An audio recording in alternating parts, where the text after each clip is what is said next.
হ্যাঁ এভরিওয়ান, আজকে আমি বানাতে চলেছি বাঁধাকপির পরোটা, যেটা শীতের রাতে জাস্ট জমে যাবে। প্রথমে বাঁধাকপিটাকে সেদ্ধ বসিয়ে জলটা চিপে নিয়ে একটা পাত্রে রেখে দিয়েছি। এরপর কড়াইয়ে অল্প একটু তেল দিয়ে তার মধ্যে বাঁধাকপিগুলো দিয়ে দিয়েছি। এরপরে নুন দিয়েছি, একে একে জিরে গুঁড়ো, হলুদ দিয়ে নাড়িয়ে নিয়েছি। একটি পাত্রে আদা কুচি, লঙ্কা কুচি এবং পেঁয়াজ কুচি কেটে রেখেছিলাম, সেটাই আমি এর মধ্যে যোগ করলাম। বাঁধাকপিটা যাতে শুকনো শুকনো থাকে, এরপরে আমি লঙ্কা গুঁড়ো, চিনি এবং এর মধ্যে লাস্টে ধনেপাতা অ্যাড করে দিলাম। এরপরে মা আটা মেখে দিল এবং আমি লেচি করে তার মধ্যে পুর ভরে নিতে শুরু করে দিলাম। তোমরা ওইভাবে একবার ট্রাই করে দেখো, বেশ ভালো লাগবে। ভালো লাগলে ভিডিওটা লাইক করে দিও, অবশ্যই চ্যানেলটাকে সাবস্ক্রাইব করে দিও।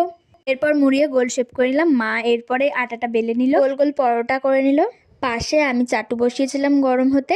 এরপর ওই পরোটাটা আমি চাটুর মধ্যে দিলাম, হালকা একটু এপিটোপিট সেকে তার পাশ দিয়ে আমি তেল দিয়ে দিলাম। এরপর দেখো কত সুন্দর ফুলেছে পরোটাটা। এরপর এক এক করে সব পরোটাগুলো আমরা করে নিলাম। এটা তোমরা যে কোনো চাটনি বা তরকারির সাথে খেতে পারবে। সো দেখা হচ্ছে নেক্সট ভিডিও, বাই। এখন থেকে আমার চ্যানেলে বিভিন্ন নতুন নতুন শর্টস থাকবে।